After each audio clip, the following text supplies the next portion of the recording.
सास बनना आसान नहीं। अरे बहू, चाय ले ले, उठ जा बेटा। अरे मम्मी रहने देती ना, मैं उठ तो रही थी। अरे कोई बात नहीं, खाने में क्या बनाना है वो बता दे। देख लो माँ, कुछ भी जो ये कहे बना लेते हैं। बेटा, मैंने तो जो सब्जी थी वो काट दी है, तू बस रोटियां बना लेना। ये हर रोज का सीन था ममता के ससुराल का। एक दिन पड़ोसन कहती है, अरे बहन जी, सारा दिन काम करती रहती हो, थकती नहीं क्या आप? बहू क्या करती रहती है सारा दिन? अरे वो भी कुछ ना कुछ करती ही रहती होगी। अब इतनी भी बूढ़ी तो नहीं हूं मैं जो बैठ जाऊं कि सामने काम पड़ा है और मैं बैठी रहूं।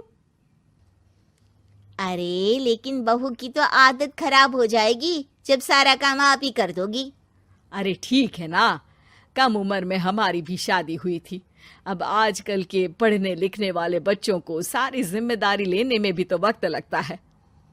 बहू है तो क्या हुआ, मेरी बेटी की उम्र की ही है ना। एक उसे भी देख लो, चाय बनाने के सिवा आता ही क्या है। ममता फोन पर बात करती है।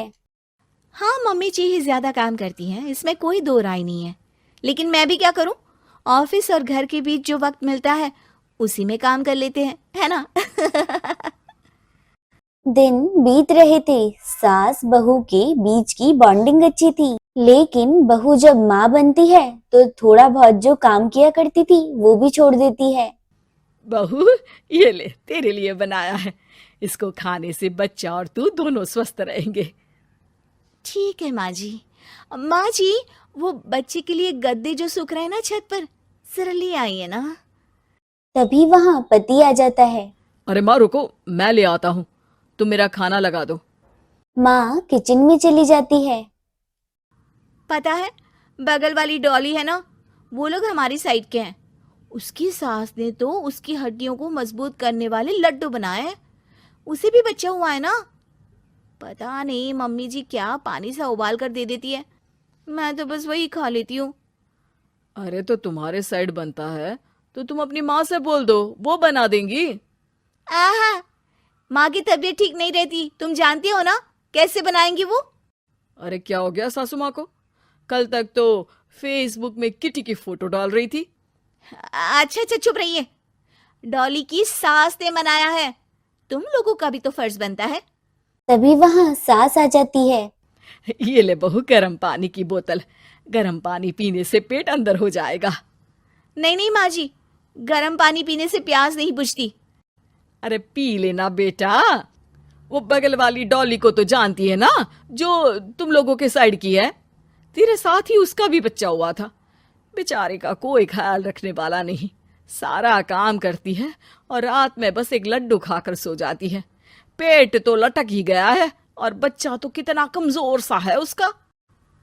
अच्छा माँ, क्या बात है, डॉली की ये हाल है? क्यों मैडम, क्या कहना है आपका? अब पता है मुझे, किसी के पास मेरी सास की तरह सास थोड़ी ना है। नहीं नहीं बेटा, ऐसा नहीं है। मेरे लिए तो तुम सभी मेरे बच्चे जैसे ही हो।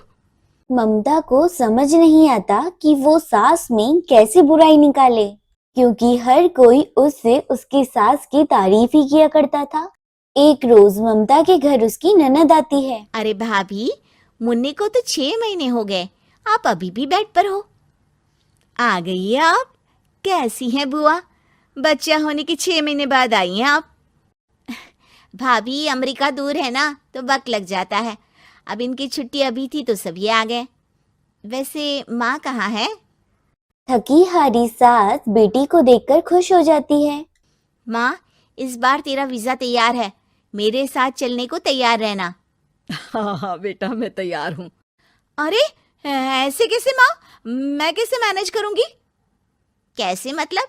जैसे मैंने किया अमेरिका में, आप इंडिया में कर लेना। वैसे आपका तो मायका भी पास ही में है ना।